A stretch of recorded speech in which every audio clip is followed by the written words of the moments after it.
causa de Madián, y los hijos de Israel clamaron a Jehová. 11. Y vino el ángel de Jehová y se sentó debajo de la encina que está en Ofra, la cual era de Joás Abieserita, y su hijo Gedeón estaba sacudiendo el trigo en un lagar para esconderlo de los madianitas. Y el ángel de Jehová se le apareció y le dijo: Jehová está contigo, varón esforzado y valiente. Y Gedeón respondió: ah, Señor mío, si Jehová estuviera con nosotros, ¿por qué nos ha sobrevenido todo esto?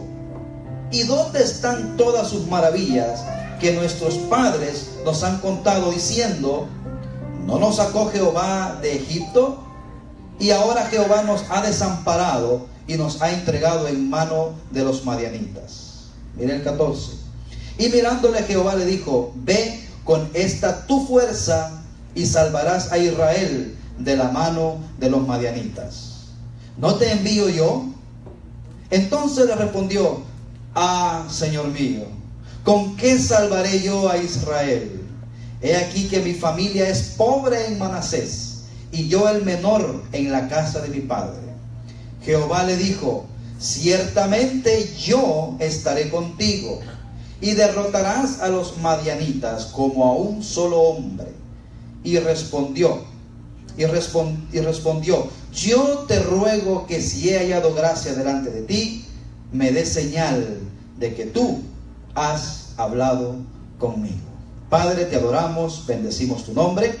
Háblanos, Señor, a través de tu palabra, por medio de tu Espíritu Santo, usando, Señor, mi humilde humanidad. Me pongo en tus manos, Señor, en el nombre de Jesús. Amén y amén. Gloria a Dios. ¿Por qué he titulado este mensaje? Es cuestión de óptica. Si usted lee cuidadosamente, se va a dar cuenta que Gedeón tenía un pensamiento acerca de él totalmente distinto a lo que Dios pensaba de él. Y esto, hermano, quiero decirle que este mensaje es más entendido o más entendible para aquellos que ya tenemos una relación con el Señor Jesucristo.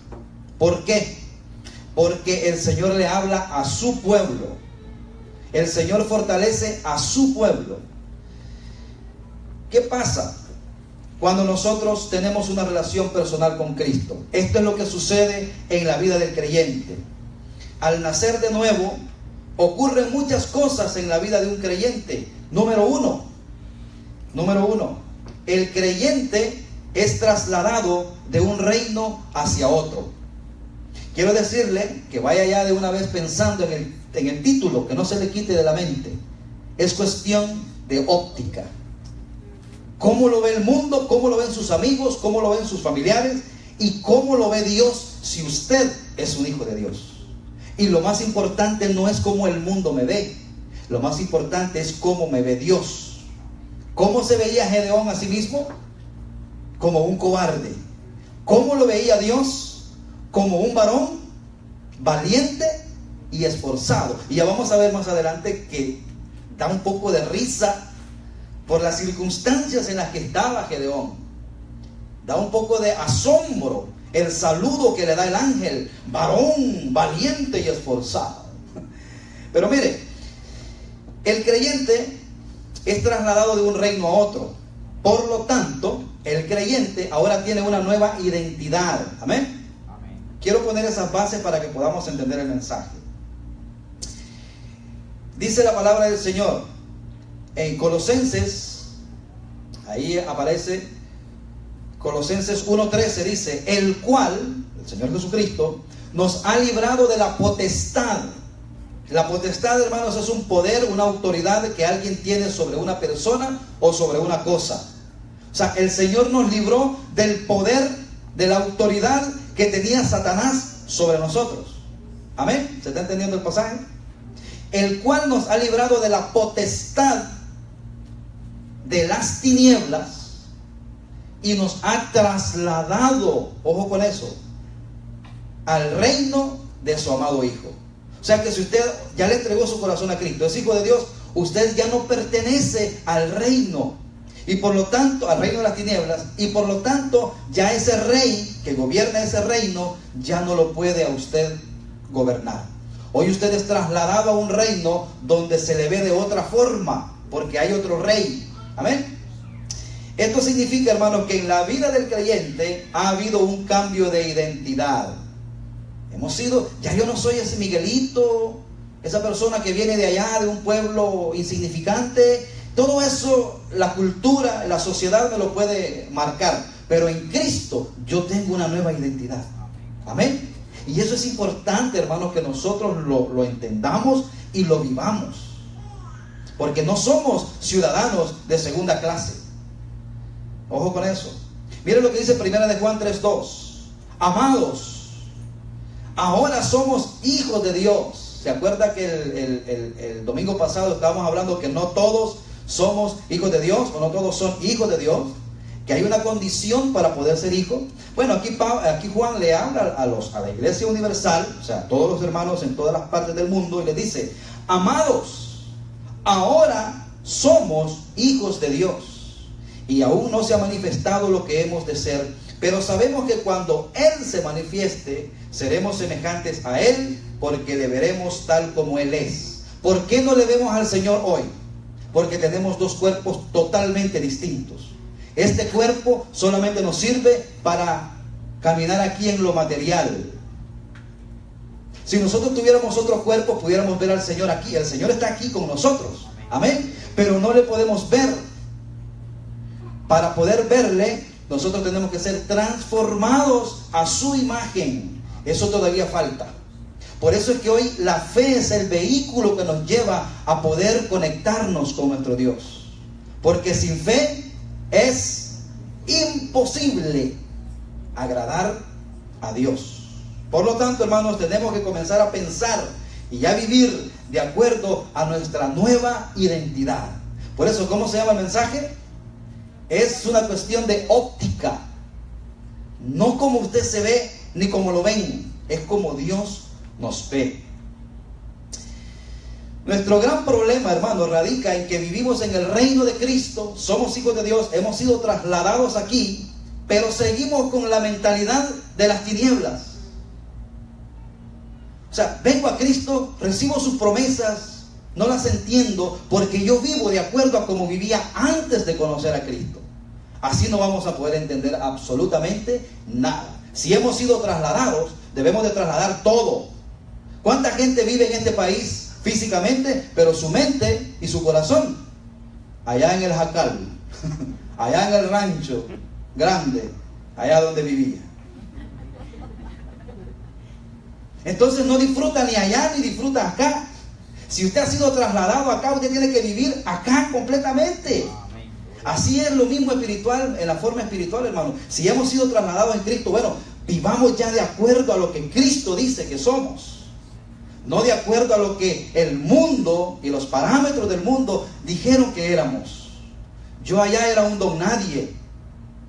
Aquí yo soy un hijo de Dios y tengo una nueva identidad y tengo que empezar a caminar y a verme como Dios me ve. Qué lindo eso, hermano. Qué sencillo. Pero es cuestión de óptica. Es cuestión de cómo Dios me ve a mí. En el reino de Cristo, hermanos, valemos mucho porque somos hijos del Dios eterno. Depende en las manos en que usted esté, así vale.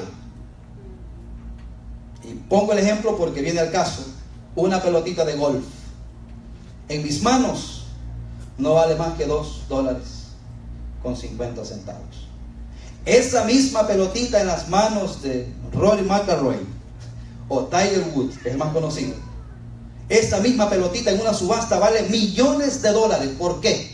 Depende en las manos de quien usted esté, así vale. En el reino de Cristo valemos mucho porque somos hijos del Dios eterno. Disfrutamos de una naturaleza divina y nos tomaría tiempo para hablar de todo esto, ¿verdad? Un día vamos a tener quizás más tiempo. Pero quiero poner estas bases para poder hablar un poco de Gedeón y de cómo Gedeón se veía. Mire, en el reino de Cristo todo es distinto. El más grande es el que sirve. En el mundo no. Allá el más grande quiere que le sirvan. Aquí no es así. Aquí el más grande es el que sirve. Si usted dice, bueno, el pastor es el más grande en la iglesia, bueno, el pastor tiene que servirle a todos. Los últimos serán primeros, dice la Biblia. Y el que quiera ser grande tiene que humillarse, etcétera, etcétera. Así funciona el reino donde usted ha sido trasladado. Ahora bien, vamos a entrar aquí ya al mensaje, analizando el pasaje de nuestra predicación. Quiero que veamos el versículo número 1, de Jueces 6:1. Y vamos a ver, hermanos, ahí mismo vamos a identificar algo. Dice la Biblia, de entrada este pasaje nos arroja el por qué el pueblo estaba pasando en dificultad. Dice la palabra del Señor: los hijos de Israel hicieron lo malo ante los ojos de Jehová. ¿Qué hicieron los hijos de Israel?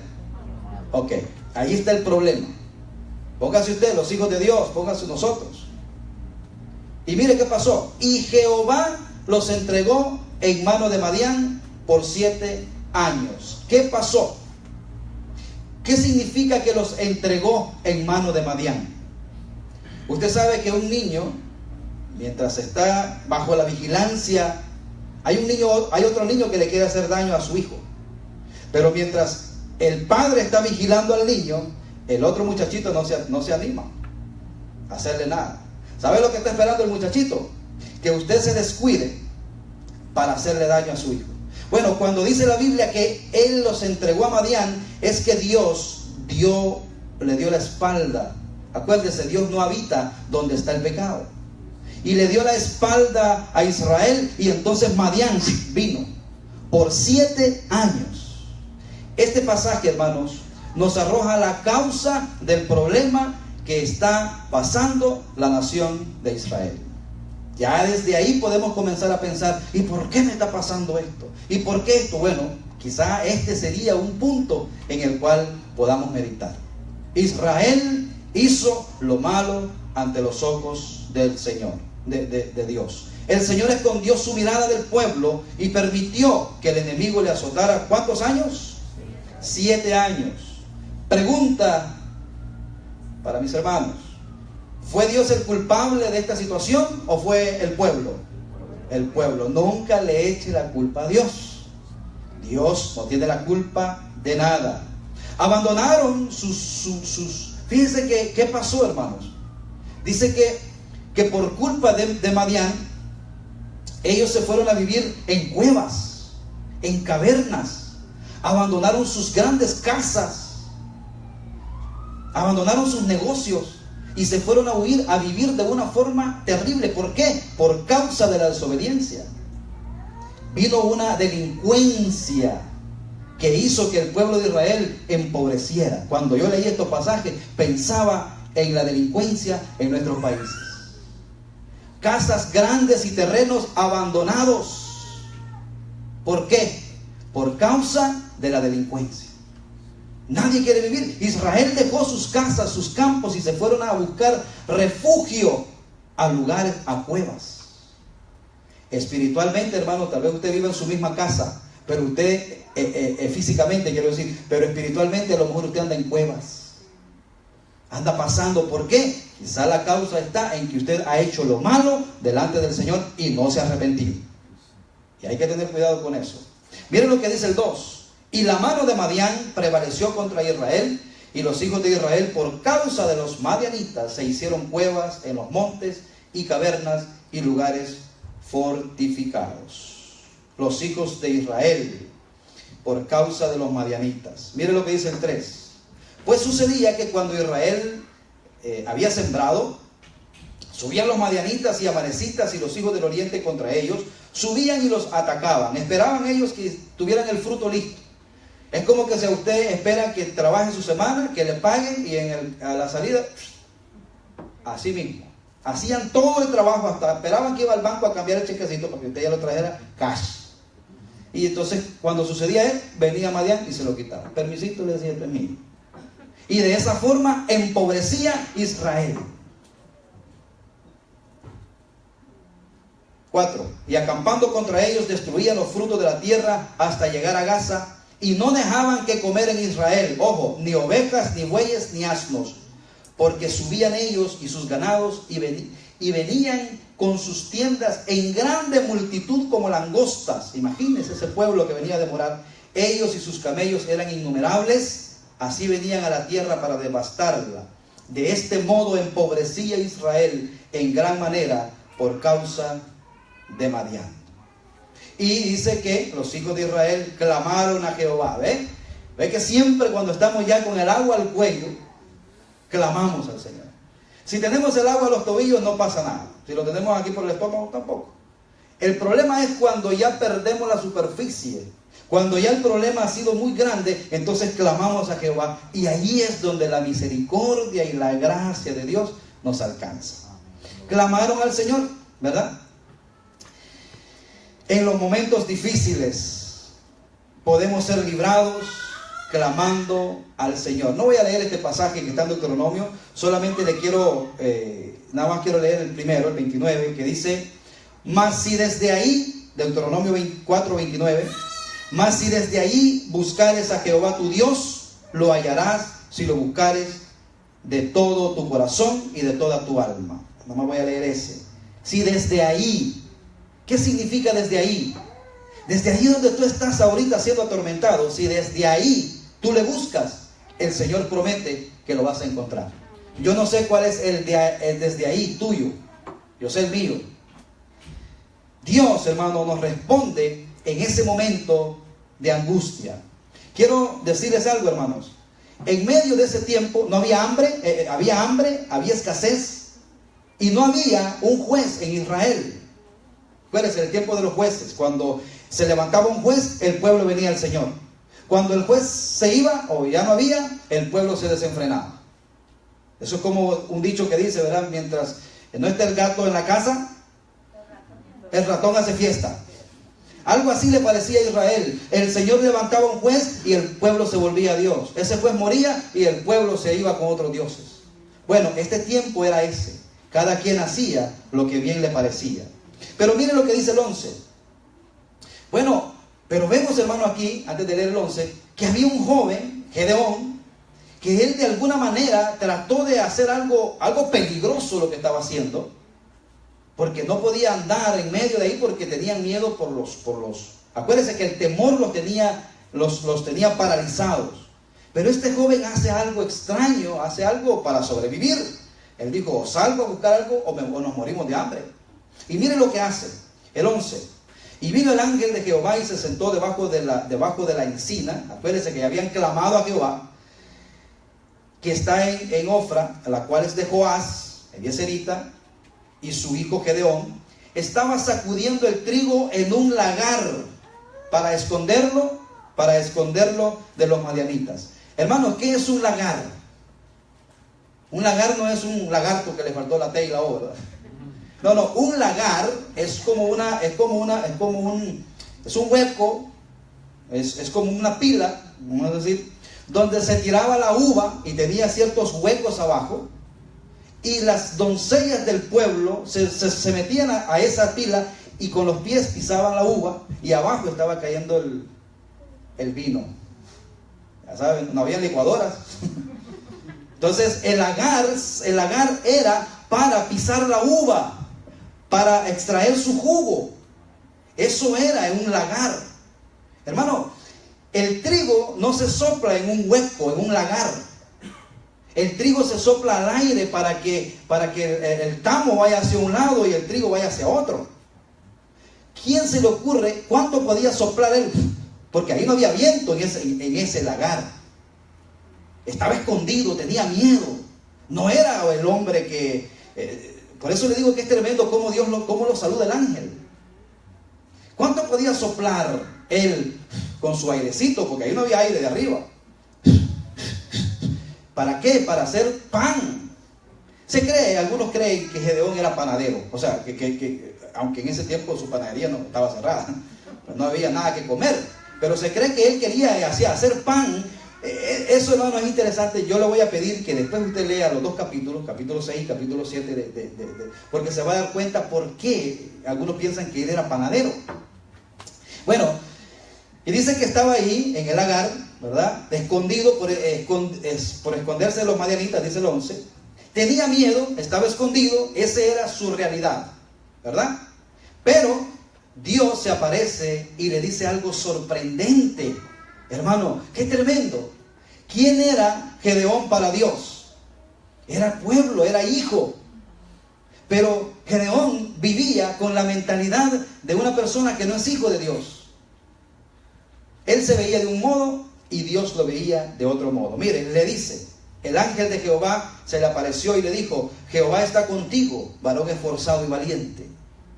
Cuando se dice el ángel de Jehová, generalmente es Dios. Las teofanías que existían en aquel tiempo eran las manifestaciones de Dios. Se cree que Jesucristo mismo se manifestaba. El ángel de Jehová en muchas partes de la Biblia se refiere a Cristo Jesús. Amén. Entonces dice que el ángel de Jehová se le apareció y le dijo: Jehová está contigo, varón esforzado y valiente. ¿Cómo se veía él? ¿Cómo se veía Gedeón? ¿Como esforzado, como valiente? ¿O tenía miedo? Estaba escondido, tenía miedo. Pero el Señor lo veía como un hombre esforzado y una persona valiente. Quizá hoy usted esté aquí y dice: ay, yo no sé, pero la verdad que, bueno, pero está aquí. Dios lo ve a usted como varón esforzado y valiente. Acuérdese, es una cuestión de óptica. ¿Cómo nos ve el Señor? Parece que Gedeón, hermanos, no se la cree. No se cree lo que le dice el profeta o aquí el ángel de Jehová. De cierta manera, culpa a Dios por lo que estaba pasando. Mire, ya vimos que el versículo número 1 dice que ¿quién tuvo la culpa? El pueblo de Israel, porque pecó, hicieron lo malo. Pero mire, Gedeón ahorita se le olvida, como se nos olvida a nosotros en la dificultad, de decir, pero, y a veces decimos: ¿qué estaré pagando, Dios mío? Bueno, busca, tienes una lista ahí, grande. No es que no sabes qué es lo que estás pagando. Mire, dice el 13, y Gedeón le respondió, si es cierto, ¿no? Que el Señor está con ellos, dice: ah, Señor mío, si Jehová está con nosotros, ¿por qué nos ha sobrevenido todo esto? ¿Y dónde están hoy tus maravillas que nuestros padres nos han contado diciendo: no nos sacó Jehová de Egipto, y ahora Jehová nos ha desamparado y nos ha entregado en mano de los madianitas? No era culpa de Jehová. Nunca culpe a Dios, hermanos. Pregunta: ¿de quién era la culpa? ¿De quién es la culpa de nuestros problemas? ¿De Dios o nuestra? Nuestra, ya estamos aprendiendo. Hermanos, todo radica en nuestra desobediencia. Recuerden cómo inicia el relato en el versículo 1. Los hijos hicieron lo malo delante del Señor. Bueno, Dios obra a través o a pesar de eso. Dios obra. Mire el 14. Y mirándole a Jehová le dijo: ve con esta tu fuerza. ¿Cuál era la fuercecita que tenía él? Y salvarás a Israel de la mano de los madianitas. Y esto es importante, hermanos, lo que le dice el Señor. ¿No te envío yo? O sea, ¿qué más necesitas? ¿Necesitas palancas del gobierno? ¿Necesitas que Donald Trump cambie las leyes? ¿O qué necesitas? No, dice que, o sea, ¿no te envío yo? Hermanos, si Dios está con nosotros, diga el resto usted, ¿quién contra nosotros? No importa nuestras limitaciones. Ahora, entonces le respondió: ah, Señor mío, aquí está. Él se veía a sí mismo, sus limitaciones. Le dice: ¿con qué salvaré yo a Israel? ¿Con qué? Si ellos no tenían armas. Acuérdese que el pueblo de los madianitas era un pueblo como langostas que estaban al acecho. Todas las armas las tenían ellos. Y le dice: ¿con qué salvaré yo a Israel? Y mire cómo se empieza a ver. He aquí, mi familia es pobre en Manasés. Empezó a pensar de allá donde lo habían sacado. Y yo, el menor en la casa de mi padre. Eso empeoraba las cosas. ¿Por qué? Si hubiera sido el primero, el primogénito, por lo menos tuviera. Pero era el último. Al estilo David, ¿verdad? Que era el último, el más insignificante, culturalmente hablando. Eso era Gedeón. Y Jehová le dijo: ciertamente, o sea, está bien, yo estaré contigo. O sea, no importa si sos el último, no importa de dónde has venido, no importa si no tienes lo que necesitas, lo que tú crees que necesitas, yo te envío, yo estoy contigo. Y eso es lo más importante, hermanos. Y mire, Jehová le dijo, ciertamente yo estaré contigo y derrotarás a los madianitas, y esta palabra es interesante, como a un solo hombre. Ellos son miles, pero tú lo vas a derrotar como a un solo hombre. La pregunta es, ¿a qué hombre tenía que derrotar Gedeón primero? A ese hombre interno, a ese hombre de duda, a ese hombre que está diciendo, no, yo no sirvo, no, que todos pueden más que yo. No, hermano, él tenía que conquistar ese hombre primeramente. Tenía que trasladar su duda y convertirla en fe, en confianza en el Señor. Si usted está todo el tiempo diciendo, no, yo no puedo. ¿Cuántas cosas Dios quiere hacer usándolo a usted como instrumento? Él es el poder, como instrumento, pero usted dice, no, yo no. Es que yo no fui a la escuela. Nada más. Sexto crucé. Ni dice sexto, dice sexto. Yo no puedo. Hermano, si el Señor está con usted, no importa, hermanos. El Señor le va a dar a usted la victoria. La presencia de Dios, hermanos, es lo único que necesitamos en nuestra vida. Amén. Por eso es importante, hermano, venir a la congregación, escuchar la palabra de Dios. ¿No te envío yo? Si Dios está conmigo, hermanos, olvídese de lo demás. Hay un pensamiento muy hermoso que me gustaría dejárselo en su mente y en su corazón. Dice, Dios será lo único que necesitas cuando Dios sea lo único que tienes. ¿Sabe que Dios no es parte de un harén? Ah, no, porque déjame hablar con la comadre, déjame hablar con el compadre, no, porque allá en Nueva York, o déjame ver si aquí en Los Ángeles, ¿o qué? Y después Dios. No, hermano, Dios no es parte de una posibilidad. Dios quiere ser todo en nuestra vida. Por eso le dice el Señor, no te envío yo. Gedeón en lo físico, hermanos, no tenía nada. No es que Gedeón dijo, no, yo declaro que yo soy rico y que yo soy poderoso. No, él estaba siendo honesto. Era realidad, era real lo que estaba pasando. Pero Dios le proveyó de todo. ¿Sabe qué era todo lo que Gedeón necesitaba? ¿Qué era? La presencia de Dios. No tenía fe. Se creía un don nadie.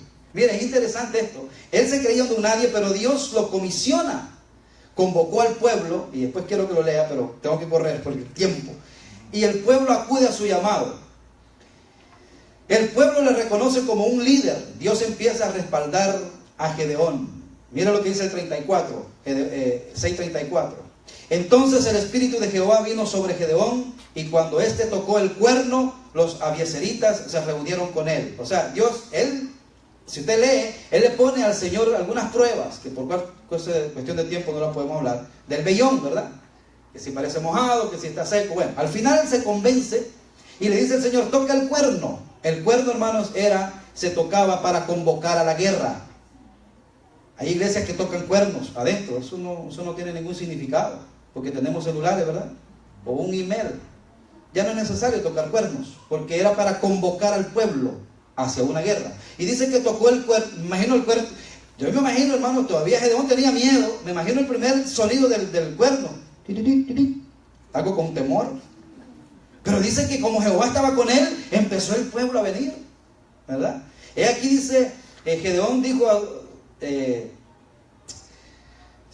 ¿cómo estamos? ¿Dónde estamos aquí? Ah, bueno, dice el 7:2, y Jehová dijo a Gedeón, el pueblo, bueno, le vinieron como, ¿sabe cuánto reunió a Gedeón? 32,000. Wow, digo, 32,000. Ahora, Gedeón no era nadie al principio, pero ahora ya se siente, imagínense un pueblo de 32,000. Wow, dice ya Gedeón ya empezaba a verse un poco más, ¿verdad? Pero viene el Señor y empieza a trabajar con Gedeón, porque Dios le dijo que a él lo necesitaba, no a la gente, porque Gedeón puede decir, oye, con 32,000 ya le hago frente yo a un ejército. Pero viene el Señor, hermanos, y miren el 7:32 dice, y Jehová dijo a Gedeón, el pueblo que está contigo es mucho para que yo entregue a los madianitas en su mano. No sea que se alabe Israel contra mí diciendo, mi mano me ha salvado. Y más adelante dice que se lo voy a narrar, después usted lo lee. Más adelante dice que le dijo el Señor a Gedeón, Gedeón, esta noche dile a los 32,000 que de los que tengan miedo, que mañana temprano se vayan. Y entonces viene el pueblo, y ¿sabe qué? En la mañana empezó a ver Gedeón que iba. Y Gedeón empieza a decir, oye, pero me hicieron sensible esto ahora. Oye, si estaba bromeando, venga, devuélvanse, no, vénganse. Y váyanse. Y se quedó con ¿cuántos? Con 10,000. Y dice, bueno, con 10,000 podemos hacerle frente, ¿no? Vamos a ver cómo nos agarramos ahí. De pronto el Señor le dice, oye, Gedeón, el pueblo que tiene aún es mucho.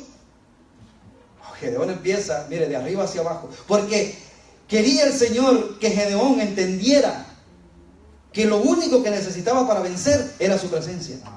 Y de pronto le dice, ¿sabes qué?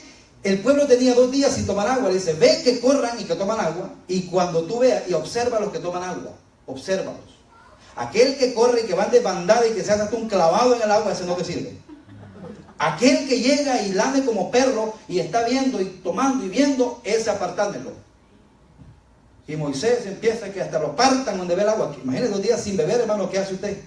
Salto mortal al agua. Y de pronto empieza a ver, tú para acá, tú para acá, tú para acá. ¿Sabe cuántos hicieron eso? 300. Y le dijo el Señor, 300. ¿Cuántos se le fueron ahí en la otra tanda? 9,700 de una vez.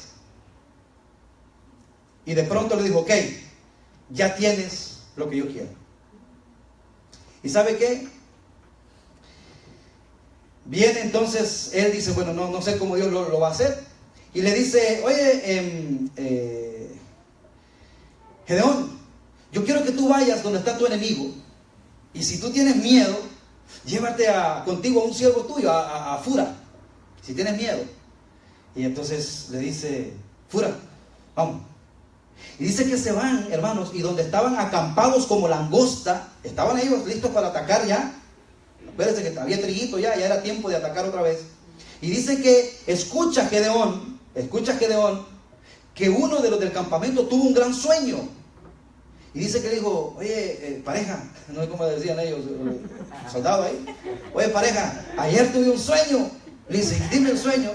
Oye, pareja, yo soñé que un gran pan caía en el campamento nuestro. Lo lee después, estos pasajes. Y ese pan nos aplastaba y todo. Y le dijo, no, pareja, eso no es. ¿Será que me acosté con hambre? Le digo el otro, no. ¿Sabe lo que sucede? Lo que sucede es que la mano de Gedeón, y Gedeón estaba oyendo con furor. Donde escuchó eso, Gedeón salió y le dijo a todo el mundo al ataque. ¿Y sabe qué le dijo el Señor? Agarren un cántaro y una antorcha y una trompeta. Dijo, bueno, está raro esto, ¿no? Pero así dice el Señor. Y dice que se van todos. Y dice que estaban todos tendidos. Y de repente el Señor hizo que ellos tuvieran un sueño, que hallaran un sueño profundo. Y dice que cuando van al ataque, había un grito, 2 gritos que tenían que hacer. Un solo grito de 2 palabras. Por la mano de Jehová y por la mano de Gedeón. Y dice que cuando gritaron, le prendieron fuego a las antorchas, los metieron en el cántaro y con la otra iban con la trompeta. Y dice que cuando llegaron al campamento, sacaron la antorcha del cántaro y dice que ellos se iluminaron completamente. Y dice que Madián se empezó a matar entre ellos. Y así entorpeció el Señor al pueblo. ¿Qué hicieron ellos? Absolutamente nada. Solamente vieron. Esos 300 no tenían que hacer nada. Solamente tenían que ver lo que Dios iba a hacer en respaldo a su palabra. Nosotros no tenemos que hacer nada. Del Señor es la batalla. Y ahora vemos, hermanos, a Gedeón. Vemos a Gedeón ahora que entiende que no es como él se veía, es como Dios lo veía. Ve que no es como usted piensa. Disculpe que se lo vayan hablando muy rápido por el tiempo, porque esto tiene hay mucho aquí. Pero no es como usted se ve, es como Dios lo ve. Es interesante, hermanos. El ángel se refiere a él como un varón esforzado y valiente. Pero el joven israelita no se veía ni valiente ni esforzado. Al contrario, solamente podía pensar en que su familia era pobre y que él era el último de la casa. Al igual que David, hermanos, sería la persona naturalmente la menos escogida por la familia para cualquier proyecto importante. Estaba acostumbrado a que nadie lo tuviera en cuenta, quizás como usted. Pero hoy usted puede cambiar la óptica y puede verse como Dios se ve. Mirando entonces sus recursos, exclamó con toda naturalidad: ¿con qué salvaré yo a Israel? Le tengo una respuesta. Usted no tiene con qué. Lo único que usted necesita para su problema X, póngale el nombre a su problema, se llama Jehová de los ejércitos. No más, no psicólogos, no nada, es el Señor. Lo importante es cómo Dios nos ve. Sara se veía como una anciana estéril, Sara, pero ¿sabe cómo la veía Dios? Como madre de multitudes. Moisés se veía como un tartamudo inútil, solamente para cuidar ovejas, pero ¿sabe cómo lo veía Dios? Como el Señor lo veía como el libertador del pueblo. Ananías veía a Saulo como un hombre que perseguía la iglesia, pero el Señor lo veía como un instrumento escogido. ¿Cómo se ve usted? Recuerde, es cuestión de óptica. Vamos a orar. Padre, te adoramos, bendecimos tu nombre, te damos gracias, Padre, en esta hora, porque has hablado a nuestros corazones. Permite, Padre, que podamos mudar también nuestra mente y nuestro corazón a tu mente, a tus pensamientos, porque mis pensamientos, dices tú, Señor, son más altos que los nuestros.